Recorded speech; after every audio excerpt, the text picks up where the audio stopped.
Hey everybody! Hello! Hello! Hey, welcome to our new Blueprint for Freedom series, class. Yeah, really excited. Mm-hmm.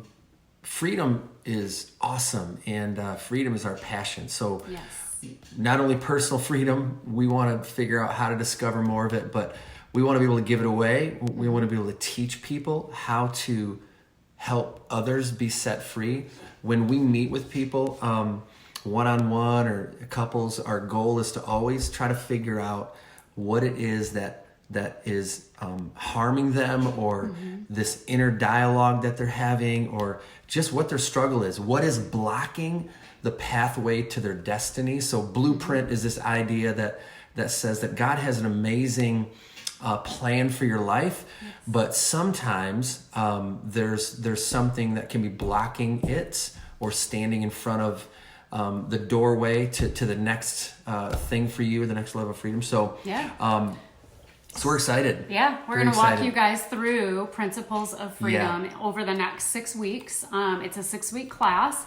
We'll also be posting these to our YouTube channel. So if you miss it, or you know someone who's not on Facebook, or you just want to go back to some of them after they're already done, you can always watch them again on YouTube and share them from there as well.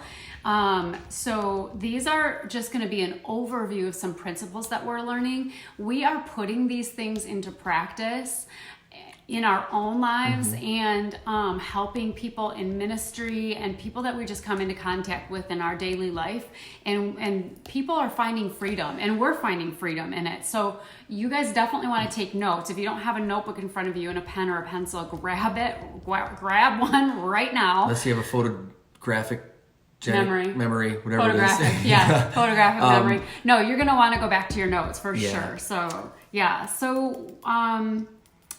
so today's just an introduction to some of the other classes that are coming up. And just to let you know too, you're going to have homework every single week, because we want you to put into practice in the real world, in your real life, everyday life.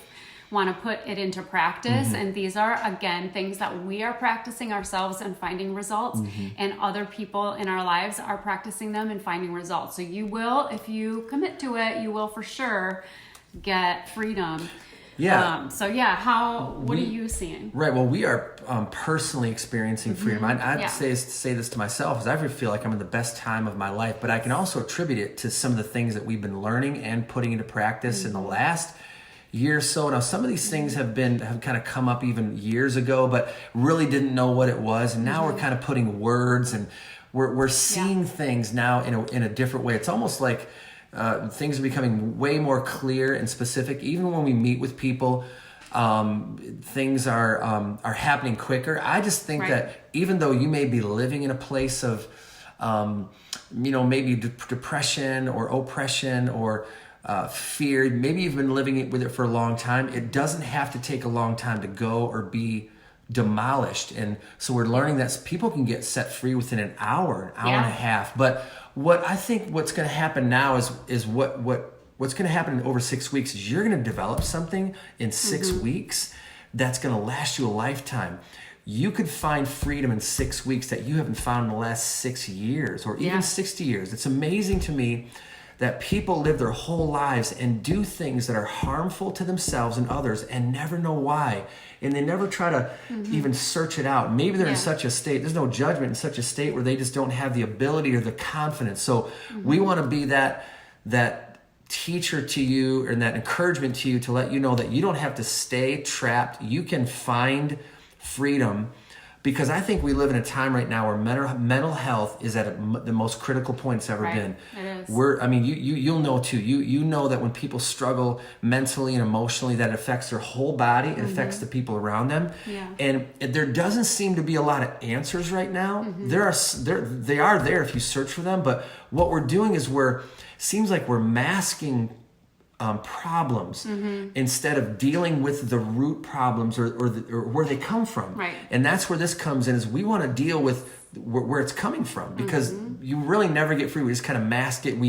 we can escape to something else and really never really deal with it. So people try to solve their problems by either doing something on the outside, change their behavior or whatever, which only lasts so long, because you can have willpower, but you can only have it for so long. You can't sustain it. Or they try to go to a solution like medication or something else from the outside coming in to fix a problem. But that, again, only works for a short amount of time. It's that Band-Aid over the actual issue. It has to come from the inside out. The real healing comes from the inside out when you find the root of it. And the amazing thing is that when you become aware of it, it is one of the greatest feelings. It's like you finally discovered something like, oh, I did not know it was coming from there. And now once you know it, you can deal with it. And again, you don't have to wait years to try to get this thing demolished. You can begin today. And in the next 6 weeks, we're believing there's going to be powerful, powerful results. I believe even in the first week or two, you're going to be like, man, I feel different. I feel different, because what we're going to be talking about are thoughts. And we know this is that thoughts create feelings. So it's one way that you can figure out if what's going on. If you've been living with a feeling for a long period of time, well, I'm guaranteed it's affecting you. If it's a sad feeling or depressed feeling, it's affecting you. And it is not the life that we are to live. Like God made us to live an abundant life, a life filled with freedom. And the way that it's defined is freedom means flowing free and abundant, nothing hindering, pure and clean outflow. It's a picture of a bird that takes swift and spontaneous flight. I love that picture. Isn't that great? Yes. So are you saying that people are going to find abundant life, and they're just going to find this freedom, like, oh, I finally found out who I really am. I can live in peace and enjoy. Are you seeing that in your own life? Like, what are you seeing some freedom from for yourself? Like, what's different now putting these principles into practice? Yeah, so I've noticed that when people usually they have multiple things sometimes going on, but God's always dealing with the next thing. Like He never wants us to focus on, oh man, I wish I was better than that, or I'm stink at that. No, there's always just one prevalent thing that God wants us to focus on. And if we can find it, it's awesome, because that's the next thing. So what I found out is that years ago, I was, feeling certain ways when certain things happen. Usually came through rejection from you or from the kids. I'd be like, why am I feeling sad? Why do I feel rejected? They're not intentionally doing it. Even if they did, it makes me feel a certain way. So what happened is I figured out that there was lying underneath this root of rejection. And so, it's, I could manage it pretty well, but in certain situations I couldn't. And so I noticed that whenever I started feeling that, I knew that it came from a thought or a way that I was perceiving something. I called it orphan thinking. So I viewed God as a master instead of a loving father.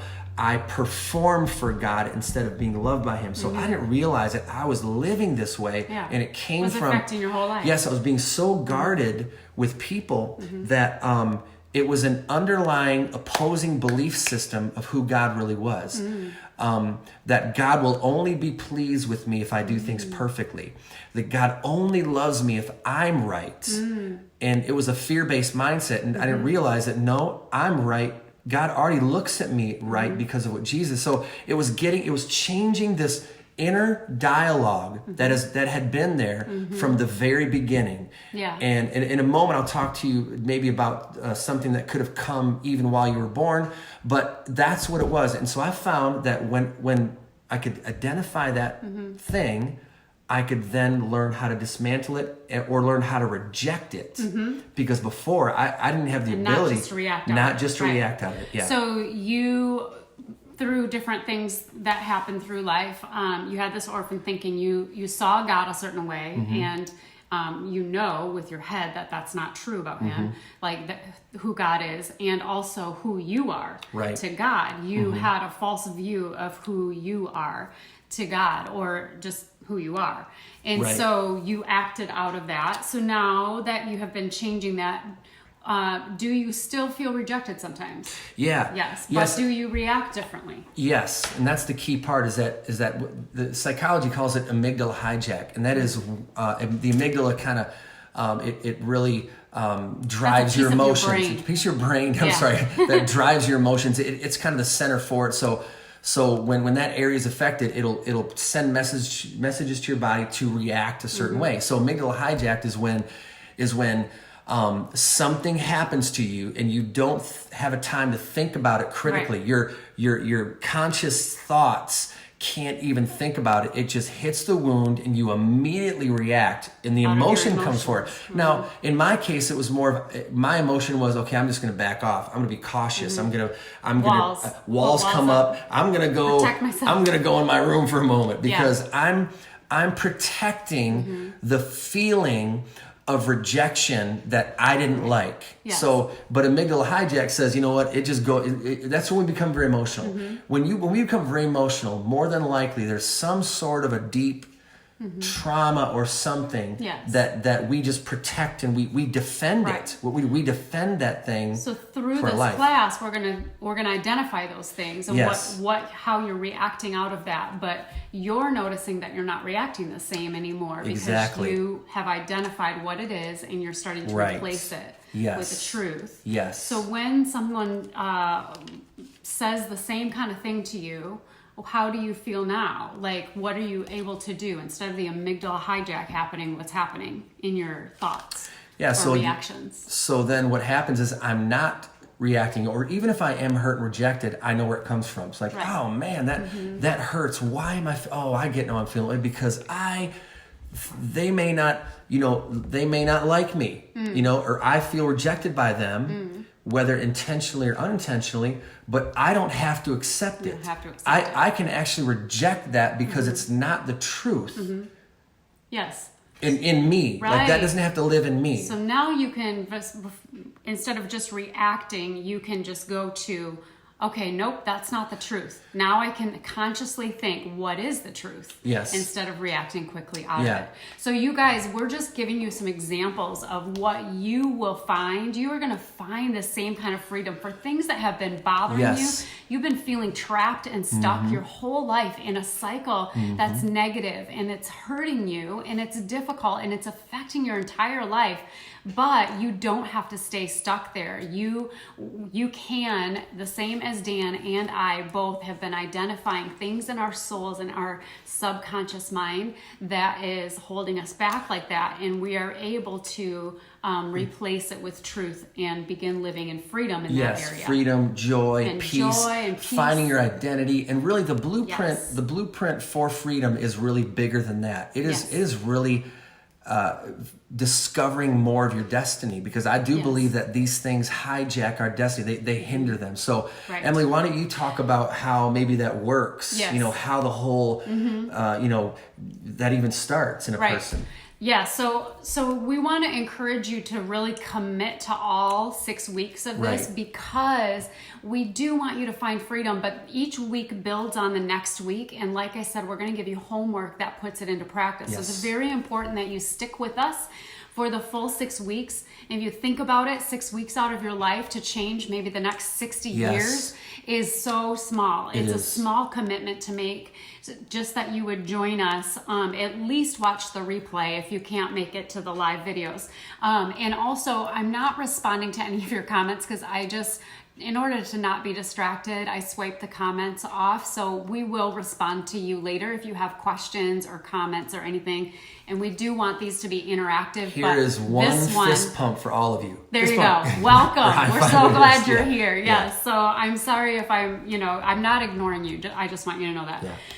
So commit to it. And then in the next 6 weeks, we're going to go through each week. We're going to go through one step of the process that we have learned that will get you free from some of the stuff that's been holding you back. So I'm going to show you in a very simple way, like how your mind works, and how why you might feel stuck in some areas of your life. You might feel some pain coming up in some areas of your life. So grab a blank sheet of paper, just rip it out of your notebook if you have to, and draw 3 circles on it. like this, like a snowman. Okay, just draw like a snowman. I know my bottom circle, this one was too big, so I didn't have room for this one to really be a circle, but that's okay. Draw 3 circles. Okay. So this top circle is a picture of your conscious mind. So next to it, just write conscious mind. I just wrote conscious next to it. Okay. That's your conscious mind. Now, what happens in the conscious mind is everything that you see and hear and experience, ideas that are coming at you, which in this information age, we have thousands, I mean, tens of thousands of ideas coming at us all the time, every single day. They come into your conscious mind, like into your brain, and it acts like a gatekeeper or like a filter. Like a filter to be able to say yes to some things. Yes, I want to believe those things, or I want to think about those things, or it can say no to some things. Like, no, I don't want that to be a belief in my life or whatever. So things that you will see, hear, think about on a regular basis and experience repeatedly, like over and over, something that you are taking in to your conscious mind, they will go down through that filter into your subconscious mind. So write subconscious next to this. This is your subconscious mind. Sub meaning beneath. So you got your conscious mind, sub beneath. Sub is beneath. I like to say like it's right here, like my soul. You know, it's like my soul. Sure. Okay, so conscious mind, things that it becomes something you believe. So write the word believe inside the subconscious mind. Okay? If you see it, hear it, think about it, experience it repeatedly, or it's one big traumatic event that has a strong emotion attached to it, then it will enter through that filter of your conscious mind. It'll enter into your subconscious and it becomes something you believe. Once those ideas are in your subconscious mind, so here's a bunch of stuff coming at you in your conscious mind, happens over and over, or maybe it's a big traumatic thing, goes into your subconscious, you believe it. Once it's in your subconscious, then you begin acting on, goes down here, this is your body. You can write that next to this body, meaning your body is your words and actions. And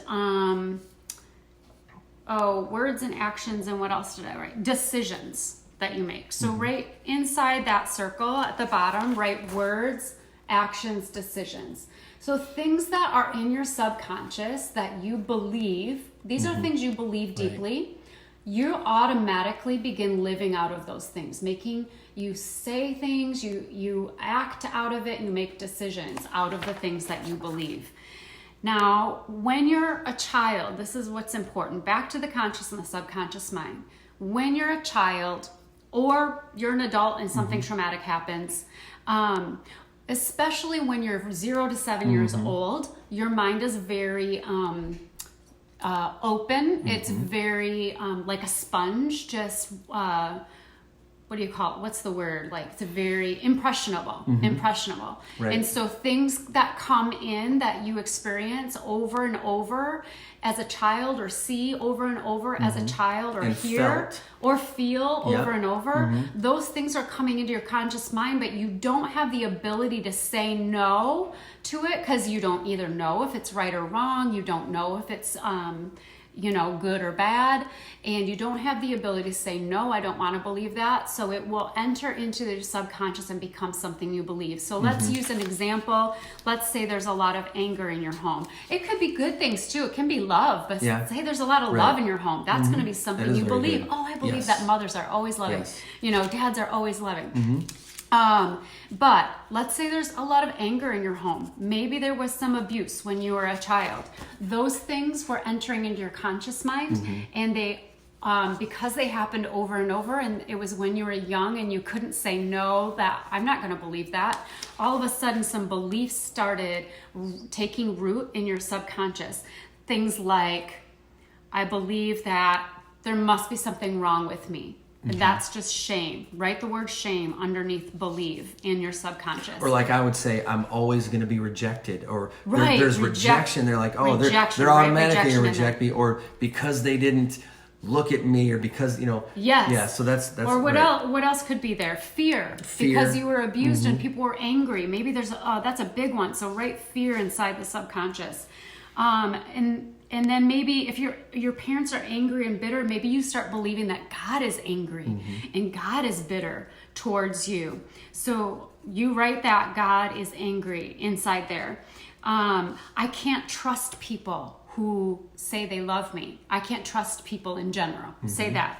People can't be trusted. Right. You could write that in your subconscious. So those things took root in you and they became something you believed from a young age. Right. And because you believed them, and because your body automatically acts out of what you believe, not what you know with your mind. Your body does not act out like you don't make decisions out of what you want to believe with your head or what you know to be true in your brain. You will act and make decisions out of what you believe in your soul, in your subconscious. And that often comes, that can be lies. It can be truth and it can be good, but it can be that lies that you've believed all your life. Right. And this whole 6 weeks is about removing the lies, Yes. removing the negative parts of that subconscious area, because that subconscious area, the Bible calls it the inward part. It's so cool how everything that we're teaching, you can find right in the Bible. It's so awesome. It's amazing that God already put it in there. But that inward part, or that subconscious, is the area that we want to help you identify the things in there and remove them, because that area runs 95% of your life without even knowing it. It does. And the subconscious area is just like driving a car. If you've driven a car for a long time, I guarantee you when you woke up and went to work this morning, you probably remember kind of getting in, turning the key or pushing the button, however your car works. Yes. But after you start driving, you probably didn't put much thought at all into driving that car, because you've done it so often that you're like, oh, I got here, A to B, but you weren't thinking. You were thinking about something else. A habit. You were singing the song on the radio. You were thinking about what's happening in front of you. You're just driving. Well, the subconscious is just like that. It is. It is happening all the time, and those things, good, bad, or ugly, are actually calling the shots. Yeah. And so think about that. 95% of who we are comes right out of that area. Yeah. And so I just wanted to tell you that about like those beliefs. They could be false beliefs. They could be lies you believe about God, about yourself, about other people from a childhood, or even things that your parents have believed from generations in the past that were passed down to you. And so I just want to say it's not your fault that it happened, but when you recognize it, it's your responsibility to take care of it. Sure. So that's what we're going to help you guys with. And I also want to say, don't blame your parents for it. Yes, maybe they weren't the best parents, but I have learned that parents do the best they can with what they have to offer. A lot of times parents are very broken themselves and they just don't have much to offer you in the way of emotional resources. So yes, it causes pain, but the good news is we are here to show you that you can be healed and you will be set free through these principles that God has set in place for freedom. Yes. So that is just a little overview of how you got stuck. Yeah. So it maybe happened when you were a child, maybe from a traumatic thing happening as an adult, whatever, but something entered in over and over. It became something you believe, and it may be false. It may be completely false, but what you believe in your subconscious has been directing your life. It's been directing your decisions. And those decisions, like, I'm making decisions out of fear and shame and rejection, and I can't trust people and I have to protect myself. Those are going to keep you in a negative cycle over and over. Even if you want to get set free, you can't. Like you've been like, I don't want to act this way, but I keep acting and reacting like this. Why is this happening? So good news, you can break that cycle and you can live in freedom. Right. It's because that area, this area, tends to bully this area. Yes. See, this you want your conscious mind in charge. In other words, you want to be the gatekeeper to that subconscious mind. You want to put in there as much as good stuff as you can that drives out the bad. That's one of the things we'll talk about. Right. But it really matters what you think. There's an incredible verse in the Bible, and it's a part of a verse, but it's so true. It's as a person thinks, so are they. Yeah. As a person thinks. And I found out that we're not transformed, we're not changed, or we don't find freedom by the renewing of our heart. We find freedom by the renewing of our mind or that subconscious mind. When that subconscious mind is renovated, when you can identify those things that shouldn't be there, they don't belong there, and take them out, that's when true change begins to happen. Right. So it matters what you think. In that subconscious area, we call it's a mindset, a pattern of thoughts that created a belief system that is set in place. Yes. We call it a mental stronghold. Right. And there's different, you could think, okay, it could be any type of stronghold. It could, when you were in first grade, you're on the playground, someone comes up to you and they just say you're ugly, and all of a sudden you get this feeling like, what? You get mad, and then all of a sudden you think, am I? Maybe am I ugly? You start thinking about it. Am I really ugly? You look in the mirror. You don't like your nose, your ears, and next thing you know, throughout the years, things begin to reinforce it because we didn't reject that thought. We actually brought it in. Could it be true? And next thing you know, that repeated over time causes or creates this mental stronghold. And with it comes the feelings of it. And then the feelings produce what we call an ism. We call it, could be workaholism, shopaholism, alcoholism, angerism, anxietyism, you name it, gossipism. They're all new words, but it's the ism. It's the thing that's produced from this area, the subconscious, the negative thought patterns that have been there for a long time, but they haven't been removed. They haven't been removed. Like you were saying, with that orphan thinking and believing that God wanted you to perform, that's really a form of workaholism, right? It is. It's like somebody could say, I've got to just work really hard and then I'll be accepted by people and accepted by God, or I've got to do everything perfectly and so then I'll be, accepted. Yep. Okay, so that would be like shame that's directing your life, it's directing your decisions, making you into a workaholic. And if you think about it, we tend to spend more time and effort to get our life and things to go in the right place, but very little time and effort trying to get our minds to go in the right place. This is so huge. And that's the key. We try to fix things on the outside when we never really understand that there's something happening on the inside. Yes. And all successful freedom begins by first removing the thoughts which defend the enemy. So remember, going back to my rejection, when I felt I was going to be rejected or was rejected, the wall would go up and I would defend it. Right. Even though God would want to heal it, He wants that removed, but I would defend it because I don't want to feel the effects of it. Right. So, it's and painful. It could be it is too painful. The experience, the first time it must have happened, again, it must have been very painful, but now I defend it. And that is the lie. But that's the stronghold. And it's actually keeping you from healing. If you keep putting walls up to protect yourself from rejection, it's going to keep you from being healed of rejection. And what happens, it creates an inner dialogue that produces an outer dialogue that literally produces our life. Because thoughts produce words, words produce actions, actions produce habits, which produces our life. Like you said, it drives 95% of the area is driving our life. We don't even know it. You don't even realize it. Yes.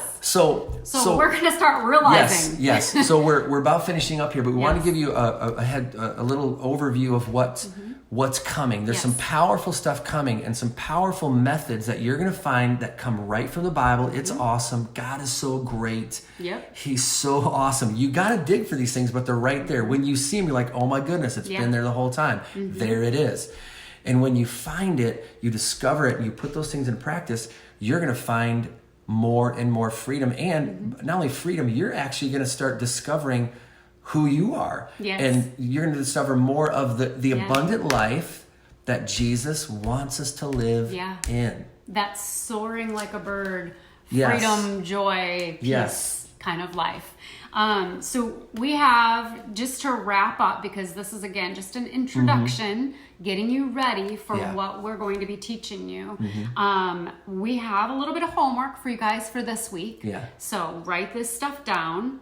There's 2 little pieces of homework for you. The first thing, write on your paper these words, write them in a row like a grocery list. Write them down underneath each other, okay?